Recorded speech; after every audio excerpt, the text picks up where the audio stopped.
Heung-Min Son, what can go wrong when he's on form? It's a dream come true, so sit back, relax and vibe with us. Special guests every time here to discuss. Bring your passion, come along for the ride, and don't forget to subscribe, cause... Hello and welcome to another episode of Hollie Hotspurs Live, where tonight we have a 2-2 draw against Man City to talk about and a transfer window where nothing really has happened, and we will also look ahead to that game against United on Saturday. But with me to do so, I am joined by two fabulous guests and one more very shortly. But first of all, Kish, it's amazing to have you back on the channel for the first time. So how are you? I'm good, thank you. Yeah, not too good with the deadline day and inactivity, but yeah, not too bad. Yeah, it's been a lack of interestingness, so to speak, that's been going on the timeline today with kind of dealings, because we haven't really done much. But it's good to have you on, and Gary, it's great to have you back on the show. How are you, my friend? Yeah, great. Thanks for having me back. It's been a while, I think. It's been a few months, so yeah, good to be back. It's just a shame it's not celebrating a couple of January transfer windows outside of an 18-year-old on loan. So outside of that, yeah, not too bad, thank you. Yeah, it's rather annoying, but it's just I'll just get sucked in every time. But here we are. But we will also be joined. We will also be joined by Billie as well at some point. But also, at least we say welcome to everybody that's tuning in into the channel live as we speak. That's going to rewatch this. Make sure you get your comments, your chatting, and we'll kind of dissect it as we go along. Like I say, it's an interesting one tonight because we'll start off with that game against Man City. Now, Kish, I'll come to you first. It's a bit cliche for me to say, but it was kind of two halves of the same game, wasn't it? It was bizarre. Yeah, the first half was, I didn't actually go to the game, but even on TV you could hear the lack of energy in the crowd, and also on the pitch it felt like a very slow momentum game. It almost felt like City were walking through the game with ease, and that was not a good sight for anyone who's a Spurs fan. But also I think the fact that it was on TV, the 4:30 game on Sunday, meant that suddenly other fans of other teams were realizing what we've actually been watching for weeks, and even Gary Neville was like picking up on it loads and talking about kind of how weird the game was. But it's kind of been like that for weeks or even months. So yeah, I think the response is kind of similar to what we've seen in previous games, where it takes us going down a goal or two for us to play with a bit more freedom, play like there's nothing to lose, and be less kind of risk averse. So that, I think, in itself created a few chances for us in that second half, and we probably could have won the game in the end. But it's just that lack of strategy from the off, and that lack of personality from the off, I think. Yeah, it's really frustrating because, Gary, like I said, it's a weird one, isn't it? Because we started off the game so differently to how we kind of finished it, and it seems to be like a running theme with Spurs at the moment. It is a tale of two halves. It seems to be that kind of most weeks. I was at the game. First half, it was absolutely silent. It really was. It was very quiet, that first half, and I felt like we just needed something to get our hands onto some just a bit of hope. And I find it quite frustrating when you hear like Thomas Frank come out and in a way not criticise the fans, but criticise the fans and say, you need to lift us as a team. But just in the second half, when Destiny Udogie went through, had the shot, good save, the crowd erupted, and from then we were fully behind it. And it's just that tiny little bit that sometimes we just need as a fan base. And we're with you, but it is such a parallel at the moment. We can do one half really good, and then it'll be second half terrible, or like against Villa, first half awful, and then we come flying out again. Same yesterday. It's just a really difficult sort of period at the moment. We can't, for the life of the money, be able to put in consistent performances in the Premier League, where it's completely different in the Champions League. And I think we all kind of really know why that might be. It's just a completely different kettle of fish when you go to Europe. There's a lot more space, a lot more time on the ball. And these players are able to adapt to that a lot easier. So, yeah, it was a frustrating game, especially the first half. Second half was good, as I say. It felt like something for us to grab onto as a fan base, that we could help drive that club forward and the team forward. And you know what? I think if we had another 10, 15 minutes, we might have gone on and won that. I think you're right, because I think that's the most frustrating thing. And welcome, Billy. What was your kind of overall thoughts on obviously the game itself? Yeah, I echo what the guys have said, and I'm sorry I'm late, by the way, and good to be on with such a great panel. And but yeah, I echo what the guys said. Really, it's kind of a similar story to what we've seen before with Thomas Frank, and that we don't seem to be able to string two halves of football together. I think like when the game is gone essentially, and we're like 2-0 down or 1-0 down, we sort of play with a bit more freedom. And that's when we really thrive, like when we sort of almost when the game plan's out the window, which I think is a real worry for the manager. We only seem to be able to play well when, we're throwing caution to the wind. And I think what it shows you though is that there's some real attacking talent in this squad, and when they get firing, even the likes of Man City can't really cope with it. And I think it's a shame that it sometimes takes us going 2-0 down to get to there, but. Xavi Simons I thought was outstanding yesterday, and obviously Solanke is so good to have him back as well. It just shows that there is a possibility that when this team is playing on the front foot, we're a real handful, and we've seen it in the Champions League games. We saw it in like spells against Aston Villa in the second half. I just kind of wish that we come out like that in the Premier League and start games like that, because we can blow teams away. And I think long term, I think what it says about Thomas Frank is that we probably will. Be looking for a new manager, but if not now, then at the end of the season. And I think there's some real attacking talent that new manager is going to have at their hands. Defo. And I think that's the thing, because it is weird. Every time Frank kind of abandons his kind of ways, we tend to actually then go and do well. I mean, Kish, obviously the starting 11 for me was a little bit bizarre when you got the likes of Archie Gray kind of starting in that back kind of line. I mean, for you, were you kind of taken back by that decision? Because we've seen Frank do this a number of times, playing players out of position. I think obviously the squad is massively depleted right now. So I wasn't expecting like the best lineup, but I think more to me like was the strategy. And I understand that he doesn't want to pick up more injuries, but I think the way we dominated Man City away from home was being really aggressive, front-footed. It wasn't anything really intricate. It was kind of just outrunning them, pressing really aggressively and being very high up. When they tried to play out. And this game was a complete opposite of that, especially in the first half. And it almost feels like the more pressure Thomas Frank's got under, the more he's withdrawn from any kind of aggressive attacking style. It hasn't been like he's responded to the criticism. It's almost like he's doubled down. And I think the way we did end up getting a result was we outran them in that second half. We brought on Sarr and Gallagher can run for days, and City's midfield looked very, very tired, very weak as well at times. And that is one thing you can say about Man City's midfield at the moment. They've got Rodri returning from an ACL. They've got Bernardo Silva who's aging. So I think the one kind of upper hand we did have in this game was to use that and use the kind of young, athletic midfielders we do have, but he didn't really utilize that until the second half, which felt wrong to me. Yeah, and that's the thing, like you say, we've played them before and we kind of run the legs off them. Why not start with those kind of powerhouses in the middle of Sarr and Gallagher? Because like you kind of alluded to, in that second half, we completely outrun them off the pitch. I mean, Gary, for you, I mean, it was annoying just in terms of the way that Frank kind of sets up games at the moment. And it does feel like he's going down this conservative kind of route in terms of that, let's kind of use damage control. But it obviously didn't work, because in the 11th minute, we saw Shirky get on the goal sheet. I mean, kind of explain that goal for us all and how you kind of saw it work out. He is very,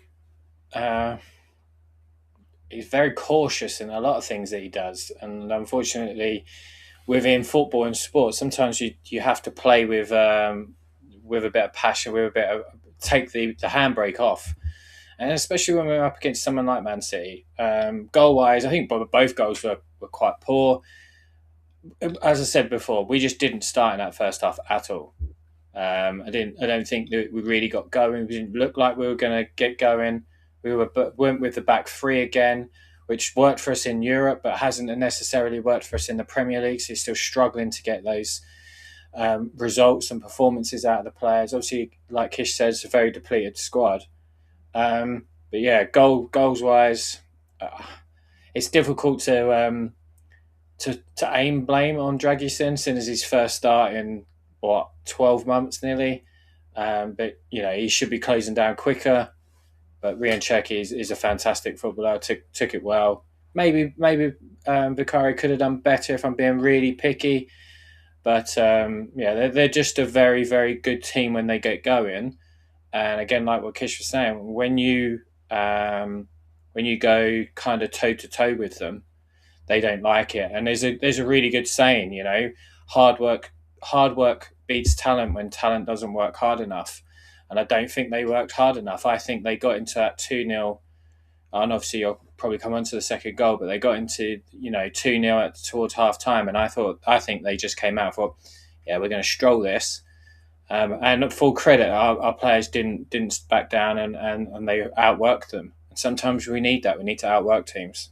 Yeah, defo. And I think that's the thing. I think, like you said, obviously picking up on Dragusin, Billy, it was frustrating because you could potentially argue that he was at fault for both those kind of goals. But again, we don't really help ourselves in kind of times like this, because you see the first goal, Basuma gets dispossessed. The second goal, you see Dragusin boot it up the pitch, which at times I don't mind us doing, but it was just the way it kind of all happened.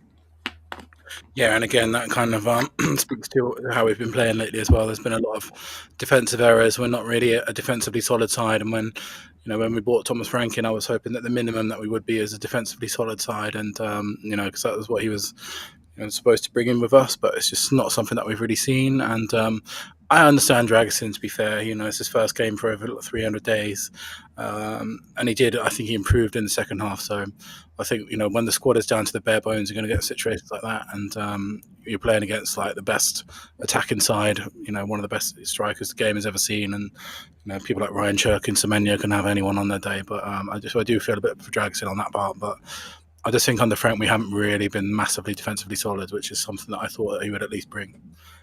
Yeah, that's what I kind of thought when Andrew's kind of gone and we kind of had that, no stability at the back in terms of the way that we kind of used to get broken down, to now kind of feeling the same kind of presence, but we always put ourselves under too much pressure at the back, and I feel like we cause our own kind of problems. But Kish, for that second goal, obviously Semenyo of all people, when we heard obviously Frank say, oh, we tried to get him, it just was another kind of shot in the stomach, wasn't it? Yeah, I don't know why he said that. I genuinely don't know why he said that. He also said the week before that he'd never mentioned anyone's name, and then he suddenly just said, as if that was going to really like make Spurs fans feel better, that we tried to get Semenyo. But it's like, if you don't get him, then have a list of players of alternatives. It's like so simple that we're existing in the transfer window in the mere opportunity that there's going to be an opportunity. Like there's players that might pop up, and then we'll think, oh, maybe we'll sign them, rather than having a plan. And obviously it's typical that Semenyo goes and scores. I think that is just something that Spurs fans are going to expect with those kind of things. But yeah, I think in terms of Dragusin, I mean, it's no blame on him, but I don't think he should still be playing games for Spurs. But we're in this crisis because of, one, lack of spending, but also I think in that sense, I would never have played a back three. I think we had Pellegrini and Romero there, and you've got better players who play in different positions, so you didn't need to play that back three to kind of force Dragusin into this awkward left centre back role, which I don't know if he's ever played, and he's also the weakest on the ball of all the defenders probably. So to put him in that uncomfortable situation against a very aggressive, high pressing, attacking side is not really doing him any favors, especially if he's just come back. So I didn't really like that usage of him, but I wouldn't put it on his head, because he's a limited player, but it's not his fault. It's what he's being asked to do. He's not comfortable with. Spot on. I think that's the case. I think sometimes, when I'm in the moment and I kind of see a player make a mistake, it is very hard for me to kind of detach from the fact that he's been put in that position because we are so down on numbers. But Gary, that kind of leads on, because obviously at half time we saw a change happen with Romero, and obviously was later spoken about that he was struggling with illness. But again, that kind of forced Frank, and I know we've mentioned it slightly, to make those changes, which again were changes that were actually better for the side. Yeah, and it seems to be that's the case on a regular basis. When we do come out in the second half, and the odd, what, 2 or 3 games that we've come out and really looked the better side in the second half, and it seems to always be down to him having to make something and him having to take that handbrake off. There's quality in that football side, and I said right at the beginning, we just need this little bit as fan base and all the thousands of people watching this and the 4 of us here, just that for us to grab onto it. And Xavi Simons is that type of player. He'll get that ball and he'll attack, and that then brings the audience up, the crowd up, that brings the players around. The opposition will start going, oh, hang on a minute, we need to look over here more. That allow space over here for another player, maybe Oderburn, maybe Moani, whatever it is. But Thomas Frank has to take that handbrake off. I sit just in front of the media section, so I'm quite close to him. And the amount of times that I see him go,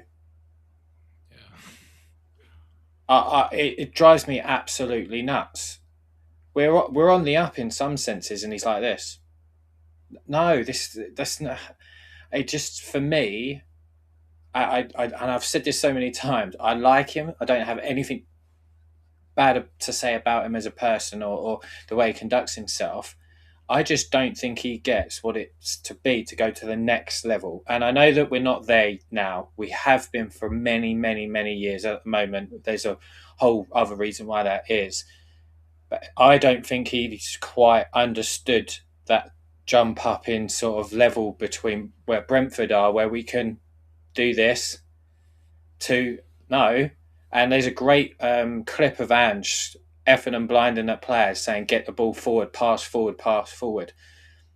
That's the type of thing that this club, and I'm sure I don't speak, if I speak out of turn, I'm sure you'll tell me, but the 4 of us sat on here, we want to see on the front foot attacking football.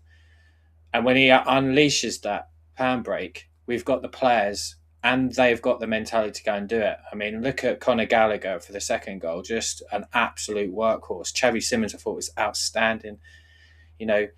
Solanke, you've got to allow people to go and play. Can't keep this pragmaticness all the time. It just doesn't work. Especially as well when we've got these players that when we are struggling, just let them go and play with freedom. And Billy, I'm glad Gary's mentioned Xavi, because we were going to mention tonight because he has been brilliant. And he's probably one of the only players that I thought, although didn't shine as bright in the first half because everybody else wasn't playing as well, but he was consistent through that first half and the second half, wasn't he? Yeah, he was. And in the first half in particular, he was trying a lot of stuff, but it wasn't coming off. His final ball was lacking. But in the second half, it all kind of clicked into gear. And he's starting to build a really good relationship with Solanke as well, who I'm sure he's really happy that he's back because, I think the fluidity of our movement of our forwards has been poor. And sort of link-up play between him and, when Moani's gone the striker, it has not really worked as well as it did at the beginning of the season when they first joined. And I think he's just thriving having Solanke. But just what a player, man. I just think... he offers so much, and what I really like about him as well is he gets stuck in so much as well. Like, he's not afraid to jump into a tackle. Usually picks up a booking because of it, but that's all right. Like, it kind of reminds me a little bit of like Modric, when Modric used to really put his foot in as well. But just an amazing player, and I think anyone that's doubted this guy is foolish, really. Like, he's obviously, there's so much talent there, and I feel like he's going to be such a big player for Tottenham. Definitely. He really bulks out as well, isn't he? You can look at a couple of photos before the beginning of the season and recently. There's a photo I used on one of my shows, and he looks bigger physically already, and that's a testament to him as well. Also, when he does go in for those tackles, or he's hacked down, or whatever it is, 9 times out of 10 he's turned into that fan base, and he's sort of trying to lift it. And they're the type of things you want. Your Bales, and they get you off your feet. He's definitely one of those individuals.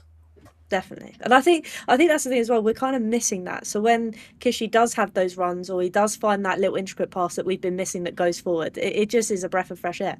Yeah, I've always said with Xavi, like, he's a player who's going to constantly try things. And I think the issue is if you don't give him the opportunities to try those things, then a lot of what he does doesn't come off. But creative players, and a lot of the best creative players, they try things all the time, and they're given the license and the opportunities to constantly try things. Like, if you look at Bruno Fernandes, for example, the amount of times he might give the ball away, but we know that he's got that bit of quality that he will unlock the door, and he's never scared. The amount of time he loses the ball, it never puts him off from trying it again and again. I think the issue with the way that Xavi Simons has been used is he gets so minimal those chances in the pockets or in the final third to try and make something happen, that if he gets one or two wrong, then the crowd are on his back and he doesn't get the ball for another 10 minutes or whatever it is. So I think with players like that, you really need to get them as many touches as possible and let them try and figure it out and open up the other team. So I think that kind of improvement in his game, I think it has been, I think part of it is a lot of him playing more centrally, getting more on the ball, hopefully, but also, being served the ball more than he was at the start of the season. I don't think things have improved massively, like on a team level, but I do think he at least is searched for the ball more, realized that maybe the ball's not always coming to him, and gone and tried to kind of grab the game himself. Which in these times you need players who step up, and I think he's one who massively, like, he likes the responsibility of that.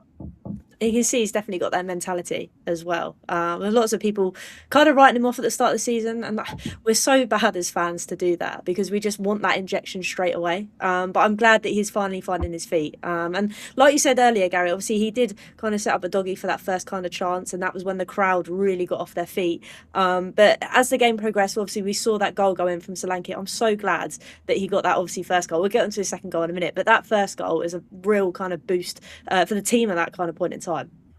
I think as well, you look at the progression of Xavi in the last few games. What's changed in those last few games? Dominic Solanke.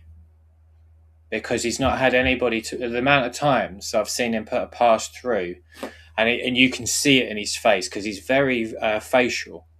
And it's this like, oh my God, can someone make a run for me? And now we've got someone that can make a run, that's a channel forward, but also can play with his back towards the goal and hold it up when he needs to, which allows Xavi to move on, to go past if he needs to, or he can just stand in front of him. And he can set up goals, gets an assist. He got a good rating yesterday on like FootMob and things like that. So he played well again. First, I don't want to be the Debbie Downer, but if that's against me, the first goal, not going to be too happy with that one. I think it's probably a foul. Just if it was the other way round, we're all calling for penalty. I've only really seen it from the big screen because I haven't had a chance to watch the game back yet because I had to leave really early this morning. So we're about to launch our music agency. So I've been doing that all this morning. I haven't seen it, but what I did see in the stadium, it looked a foul to me. But I'm not going to complain about it. But I'm just pleased for Solanke, and I'm really pleased for Xavi that there's a connection coming, like Billy alluded to a moment ago. Yeah, I think that's the thing. I mean, Billy, for you, do you think it was a foul in the kind of build-up, or do you think, nah, sod it? We've had so many go against us in recent times. Yeah, I think that's the second thing is the most important thing. Like, we've had some absolutely horrible decisions go against us this season, so I'm not too bothered about it. I think if it was the other way around, I probably would think it was a foul, to be honest. It reminds me a bit of the one Lamela did on Virgil van Dijk when we drew with Liverpool 2-2, I think, and we got a penalty for it. So I think he's obviously just kicking the underneath someone's foot. But the amount of terrible decisions that we've had go against us this season, I'm not really bothered at all. I think we're due one, so... it is what it is. Yeah, definitely.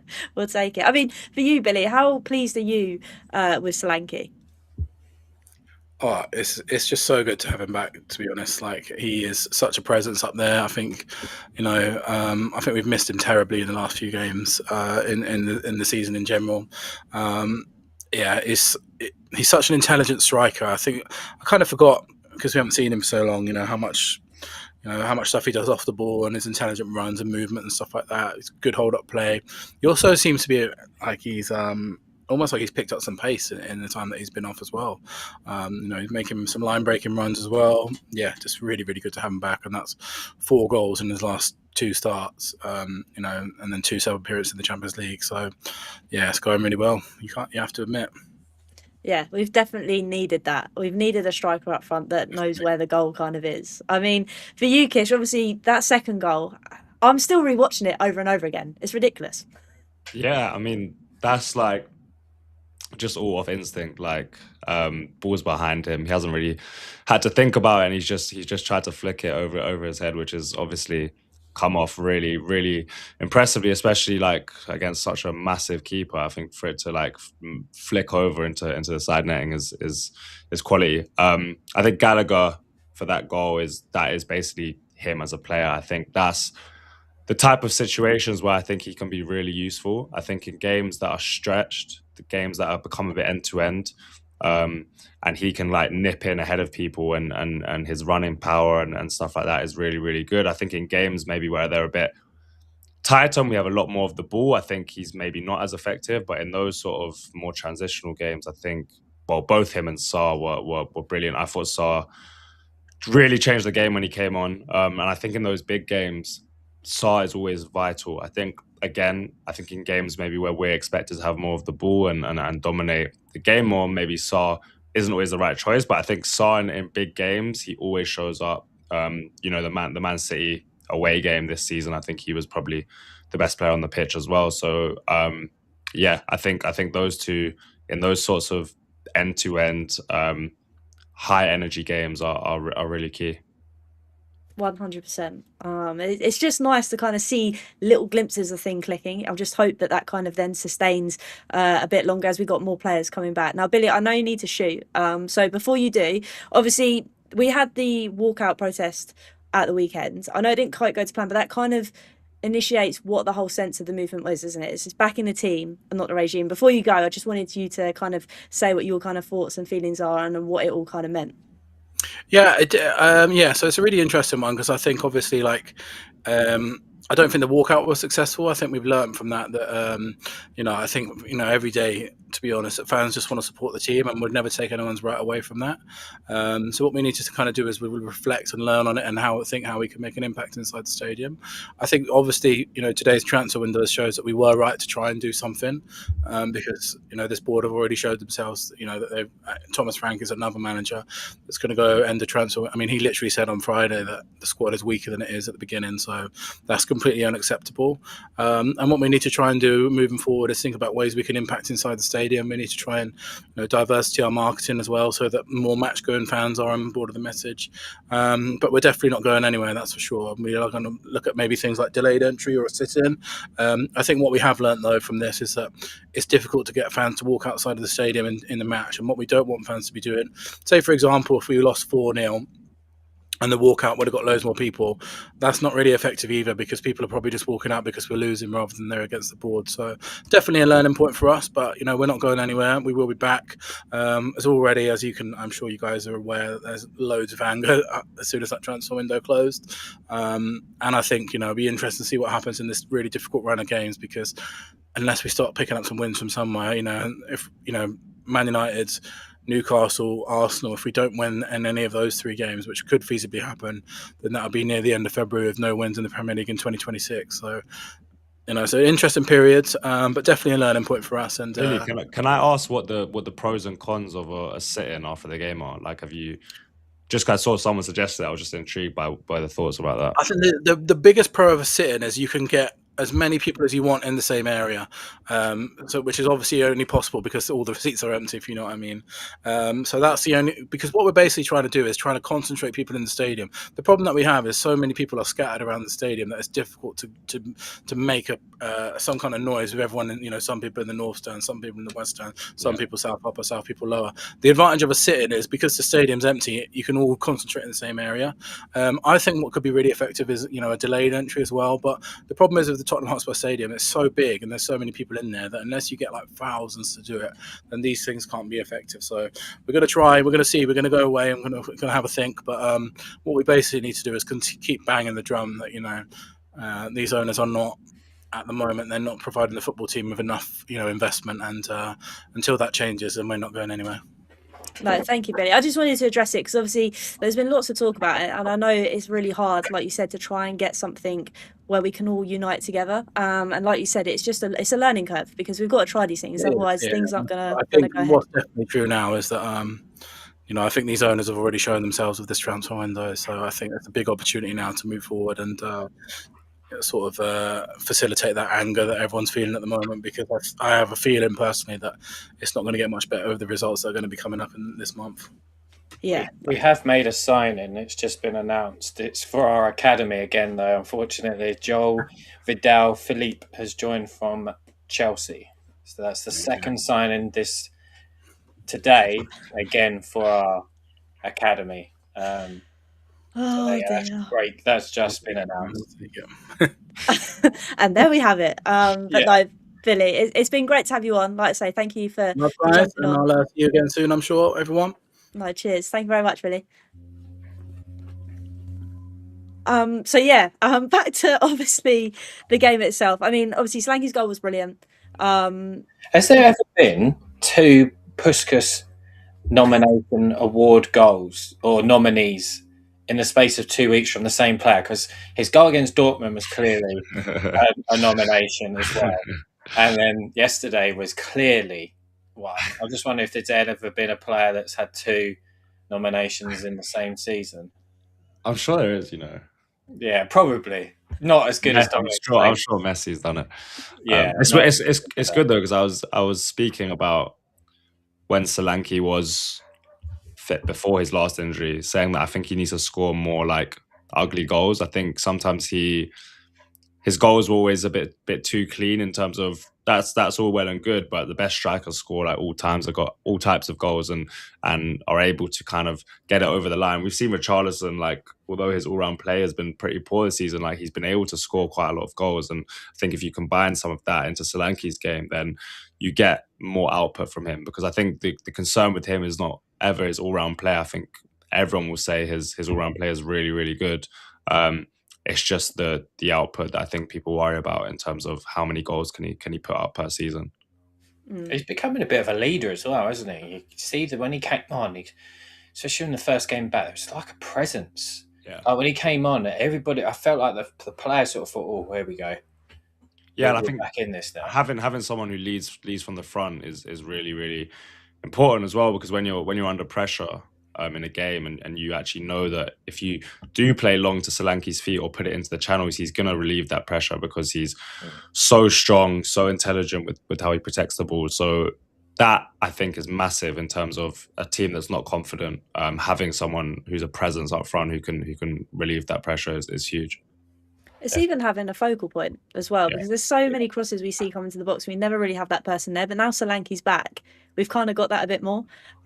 Which will do wonders. The biggest element is because football for us at the moment is very ping pong. It's sort of going to our black line, we're trying to clear it, it's coming back again, and when we're under pressure. But the biggest element that he brings is that strength to receive the ball, hold a player off, or a lot of times just nick a little foul, and that relieves so much pressure on our back line. That is, last season you could see the recovery runs they were consistently making. It actually really helps our central midfielders and the sort of the double pivot that we have as well, is that they can take a breather. They've got a moment to compose themselves. Right, where is everybody? Because as we all know, there's such a huge gap in our middle of our midfield at times, that just by relieving that pressure, everything can just reset and we could go, right, okay, let's start again, let's go. He does that so well that I think that kind of goes a little bit under the radar of what he brings, especially when you watch Kolo Muani or Richarlison out there, that neither can do it. They're more very much, they just want to run the channels. Solanke can do that, but his biggest strength is just relieving pressure. Harry Kane is a master at it, as we all know. Yeah, spot on. And I'm just so glad we've got him back and fit. Obviously, he did potentially roll his ankle at the end of the game, but fingers crossed he'll be fine, obviously, for Saturday. I mean, with that kind of draw, it means we did go up to 14th, which, again, at least it's a little bit of breathing space, because, Kish, if West Ham managed to do something against Chelsea, I was seriously stressing. Yeah, I was watching that game with my West Ham mate, actually. And it was almost like a Thomas Frank-esque sub from Nuno that I thought kind of cost them the game. I think they were dominant in that game, and then they were 2-0 up, and he brought on a centre-back for a winger, I believe, and sharp shot. It was so early. It was like the 60th minute, and apparently he's done that before in the season as well. And I said to my friend, ever since that sub, I was like, yeah, you're going to be under so much pressure now, because you're just going to sit off, and it's way too early for that. And so I think he could, and we could both see that coming. Maybe not them winning, but them at least getting a draw. Yeah, I do still think we have too much quality to really be dragged into it. And I mean, in my opinion, in terms of the players we have, I don't think we should be anywhere near it. And I know injuries have played a big factor, so I don't think it's necessarily an achievement to not get dragged into it. But I don't see us getting dragged into it just because of the certain like match winners we have, other teams don't have. Even like the likes of Romero popping up with goals and stuff like that. Like those add up over the season. But yeah, it's not pretty viewing looking at the table. I mean, I haven't really looked at it all season, to be fair. So yeah, I wouldn't start now. Yeah. But no, like I say, it was kind of glad that kind of happened with that game. Obviously managed to pull it back after 2-0 down because I was losing my head the first half. But Gary, that kind of then opens up to today, because obviously, as we all know, it's transfer deadline day. I don't know if Spurs knew that at all, but obviously we've got Sousa over the line, Gallagher over the line. Then we had more injuries, probably worse than what we were at the start of the January transfer window. And Spurs haven't really done anything. I mean, what have you kind of made of this whole January transfer window? It's a bit of a mess, really. I was with Last Word on Spurs a couple of weeks ago, and Billy was on, and we were talking about the protest before yesterday's one, and I said I wasn't going to stand with it, not because I disagreed with the whole purpose of it, but because I felt that the ownership needed that opportunity. They've come out and said, this is our intent. We want more wins more often. We are going to compete on all fronts. We've got this money. We want to invest. Came out in the programme and all those things. And I thought they just, in my opinion, that I'm going to take them by their word. However, I did also say on there that they've got 3 weeks. I think it was maybe 2.5, 3 weeks to prove that. And they've failed us as a fan base again. They've failed another manager again. They've failed the players. Now, there are players in that squad that need to move on, as we all know. However, they have failed them. People like Pedro Porro, that has got injured because of his overload is too much. There's too much. He's played too much. He needs a rest. The standard of football in the Premier League is so high that players need to be rotated in and out. The ownership have failed them, so they're getting injured. Since that last game in the Champions League, we had a further 4 injuries that came out of that. We had somebody that's hyperextended his toe, which I've never heard of in my life. And I looked it up. Don't Google how long that is if you don't want to get even more depressed, because that is months out as well. That is like 2 to 3 months worth of injury if it's as bad as they're saying. Mickey van der Ven is a bad muscle injury again. How any ownership, director of football, and I'm really pleased actually for Fabio Paratici, because we've at least helped Fiorentina get a couple of signings in for them, and he's been able to sort of work on them and help them out of their relegation. Well, help them progress in their relegation battle. They were rock bottom when he agreed to join them, and they're now just coming out. So that's the one positive we've been able to help them. The academy's got a few players, so I might see some new ones when I go in a couple of weeks. But all jokes aside, I'm baffled that the ownership can sit there, look at that squad again for the second year in a row, depleted, see people literally like Archie Gray. I don't know if you might have seen some videos, but he was literally could hardly walk after the game on yesterday. That they can sit up in that box, look down, and think that this is okay. It's just not. They've failed us as a fan base again. The last thing I'll say on it is I'm absolutely grateful for everything they've done for the football club, where they've taken us in terms of our infrastructure, the commercial side of things. If you're not, they're clearly not Tottenham Hotspur fans, because they would heavily invest and want us to progress like other clubs are around us. They just don't understand, but the hundreds and the thousands of people watching this, the 3 people that sat on this, they don't understand us as fans and what we want from our football club. They just don't get it. They need to sit in one of these and listen to us and read these comments to understand what this club means to us all. And if they're not prepared to do that, absolutely, I'll thank them for their time, what they've done for the club. But go take that 5 billion, go sit in the Bahamas and let someone take us to the next level, because we are regressing at an alarming rate. Spot on. I think this is the most annoying thing, because Kish, I always get sucked into them being, oh, it's fine. They said they're going to do these things. And this time I generally was thinking it was actually going to happen. But here we are again. And we've got 2 players through the door. And we've got a loanee, I think his name's Wilson. I think his name is. I can't remember off the top of my head. I think he's for the academy as well. I don't think that's he's the academy, yeah.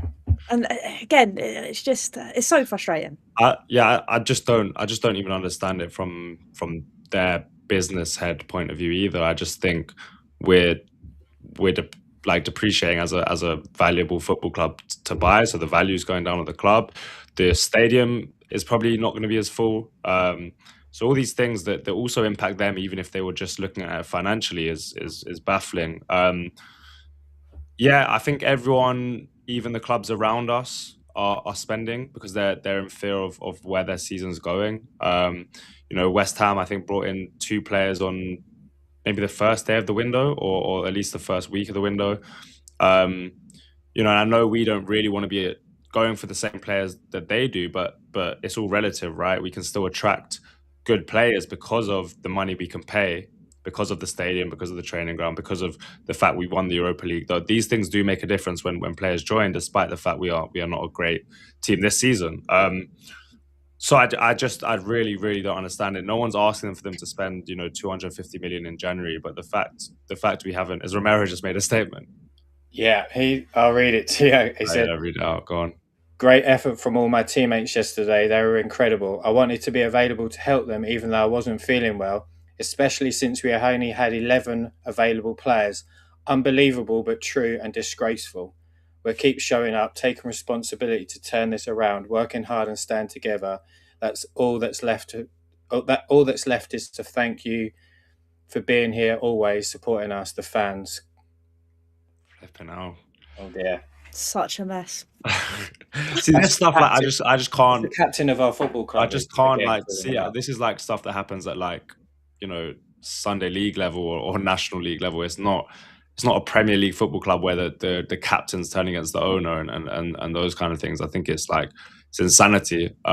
So yeah. Sorry to butt in, but there's a number of players that have liked it as well. Solanke being one of them. He's the first sort of name on there. So there's a lot of players who back that. They must know now, I assume, that nothing's happening. That's probably why it's come out now. That's our window done. Madness. Honestly, it just fully baffles me. It really does, and I think that's the most frustrating thing when you've got now players coming out again. You don't expect it to happen in a Premier League team, and we as fans can see we've hit rock bottom, and now the players are also feeling that, because like you've all both alluded to, there are players that are playing to death pretty much, with Pedro Porro being injured, with Mickey van der Ven being injured. And don't get me wrong, I thought last year it was because of the way we were playing, obviously players having to track back lots because of the way we kind of played and set up, but it's not the case. It's just they're worked to the bone. They're not taking in consideration the medical department and the sports scientists. The sports scientists will be the ones that will monitor how much you run, how much output you're putting out, all of those things, and it takes into consideration that information will be passed to the manager and things like that. And Thomas Frank he's a highly intelligent person. I can't understand that he wouldn't say, okay, we're not going to play X, Y, and Z, but we've got 11 fit players. Like, who's he going to play? Do you know what I mean? And we had there was a number of academy players on the bench, like Callum Olasesi. He was linked to leave, and he was on the bench yesterday. And I thought, if he comes on, gets injured, that's a £6 million loss of a signing. That's a career could be over for him. Like dramaticness of it. It's just we're a mess. We're an absolute mess. I think that's the thing as well, because Kish, surely I don't know if I'm going crazy, but surely if we're not buying players or even getting loans in to help kind of the burden of the squad, surely they don't think Frank's the right man for the job because they're not backing him. I just don't understand. Yeah, I think this is probably the excuse they'd use is that they're going to get rid of Frank in the summer. But my thing has always been you can still buy good players regardless of the manager. Good players of a certain level, of a certain style that you want to implement maybe long term. You can still find those good players, and the manager isn't kind of, players can play under different managers and still shine. And there's certain positions, regardless of manager, that we've been short on for a long time. So you can still get players in that. I think like the fullback position, Udogie's always injured, and like I think Udogie's a top left back, but you can't rely on him fitness wise. We should have had a left back in the summer, maybe even 6 months before that. I think in midfield that's been badly neglected. So these things can be done without kind of needing the manager's job security there.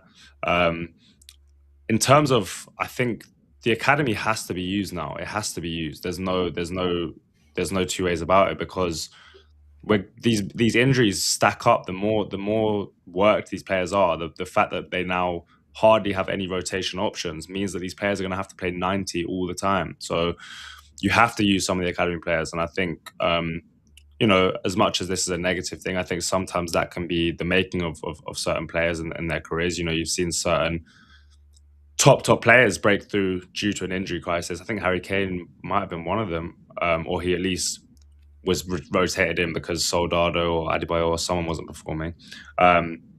We've seen it at United as well. We've seen it at Liverpool where Conor Bradley's come in and become like a first team regular, and so I think that's one bonus from it.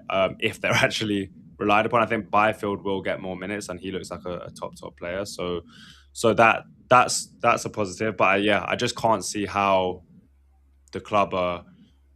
Yeah, if you don't think he's the man, you can still kind of help us be secure in the Premier League at least this season.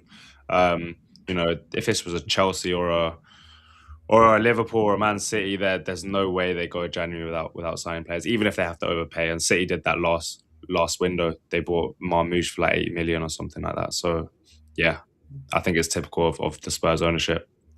Man City was second, right, in the league. Yeah, they were losing a few games. Yeah, lost a couple and went, no, we need Semenyo, we need Gahey. Straight away, we know what we need.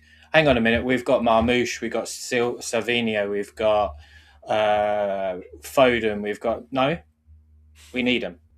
Okay, let's do it. There's the difference. The mentality difference is just on a different level. Someone in the chat was talking about Luke Williams-Barnett needing to become out, but he's currently injured. But I agree. Teenan Thompson is another one in the youth development, who's also injured. He's injured, is he? Yeah, they're both knocks. Wayne Barnett randomly invited me to the game on last Friday, which blew my mind a little bit actually. But we had a chat after. He said that they were both injured. He told me that it was a depleted squad before we got there. Right. There was literally 5 names that I'd even heard of. And we had a 15-year-old Will Spring come on as well for under 21, so it was his first game. But yeah, Teenan Thompson, Luke Williams-Barnett both were knocks. Callum Olasesi had gone up to the first team.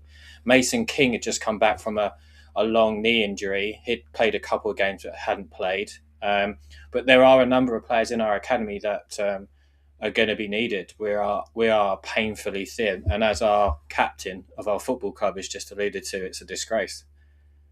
Yeah, it's not helpful for them either. Like, I mean, sometimes some players will thrive in that environment, but some players it's not going to be helpful to be chucked in at the deep end, especially if things don't go well. It can be a kind of high risk, high reward situation, but especially I think need experience around them, don't you? You need experience. Yeah, for sure. Even when I played at academy and went up, it was like, oh my god! And you just need someone around you. You do need that. And it doesn't the ideal time. Sorry, it doesn't help when there's sort of friction about everything at the moment. Exactly. That's what I was going to say. I think the ideal time to integrate a young player is when things are going well. Like, I remember how careful Man City were with Foden in terms of they really cared for his minutes and made sure that he got minutes, but it was never like chucking him in bad situations. It was always in a performing team. And I think obviously that's the ideal, but we haven't seen that either when we've been flying. So I think now we're just relying on it rather than seeing some like smart planning and integration for these young players. We've actually fallen into a place where we have to use them, which isn't ideal. No, it's just an absolute mess from top to bottom. I didn't think it'd get any worse, but Spurs never seem to surprise me. But that being said, obviously We have got a game on Saturday against Manchester United at 12:30, the early kickoff. Jesus Christ! But that being said, Gary, how are you feeling going into this one? Because United have picked up a little bit of run of form after getting a new manager bounce, haven't they? Yeah, who would have thought it? Changing a manager might actually give you that bounce. And a team that finished quite close to us last season as well, and then went on and spent big in the summer, stuck with their manager. Okay, it didn't work, but changed when necessary.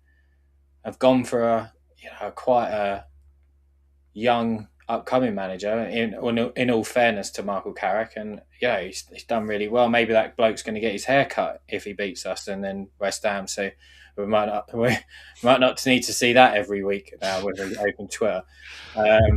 But one of my best friends is a Man United fan. He texted me yesterday and said, "Do you want to come to the game?" And my response was, "Absolutely not." They are looking good. That front line's looking good. Michael Carrick is clearly quite intelligent in terms of his football. You find, though, ex-players that go to managers, most of them are holding midfielders that see the game, everything. Yeah. And they're the most successful ones, Guardiola being obviously probably the best. And he's looked at Bruno Fernandes and he's pushed him on rather than keeping him as a deep line. And he's brought in Kobe Mainoo that I would have loved at Tottenham. He's just done lots of little things right. And he's gone under the radar. And credit to him. I've always liked Michael Carrick. Not particularly looking forward to it. These injuries are just worrying. Really, really are. I'm not expecting a result. No, I think I'm in the same kind of boat. I mean, Kish, how are you kind of feeling going to Old Trafford?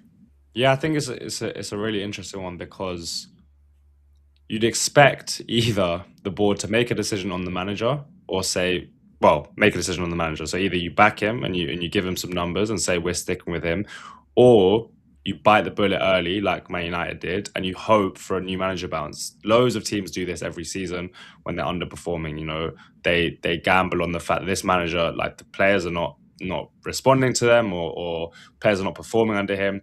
At least we'll pick up some points with a freshness of ideas or whatever it is, or whether that's an interim or a permanent manager, it doesn't really matter.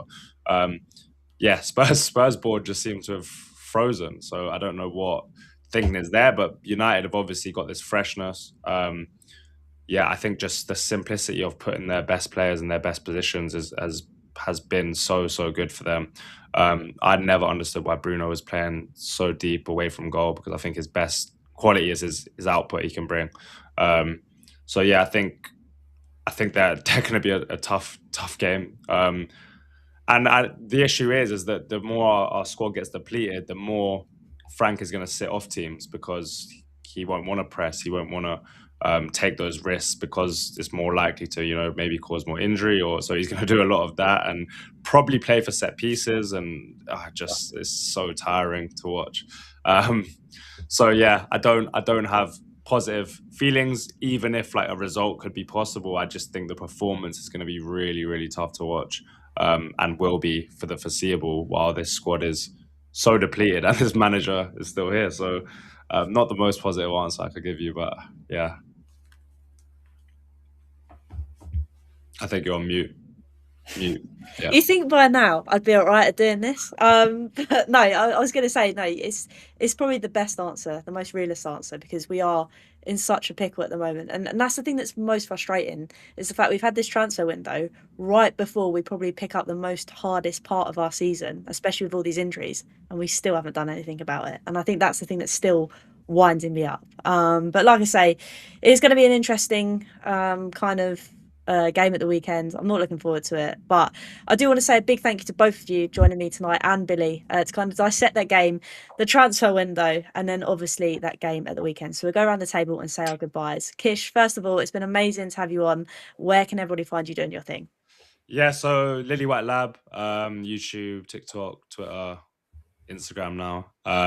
I've also launched a non-Spurs channel, probably in a bit of rejection to this season, and I'm tired of talking about Spurs. So I got a channel called Beyond 90, which just launched last week, which is going pretty well. So check that out as well.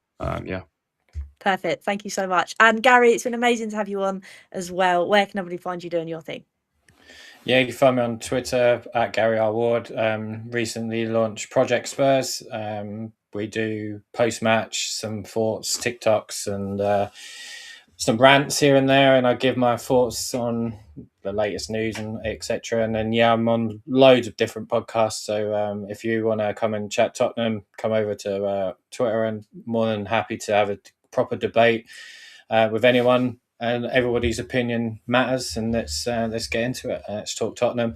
I will probably start talking less about other things other than Tottenham soon, but let me get my feet under the table with the Tottenham stuff before I start launching another product. I do really want to do one on the MLS, but we'll see how that goes. Yeah, there's only so much Spurs you can talk about, to be honest with you. Monday night, that is me done. I can't do any more. Yeah. But like I say, it's been lovely to have you both on, and also Billy. So make sure you go check out Billy's stuff as well. Thank you to everybody that's tuned in live. That's going to be rewatching this. Please make sure you go check out everybody else that's been on the show, and make sure you hit the subscribe button to all of us. Hit that like button.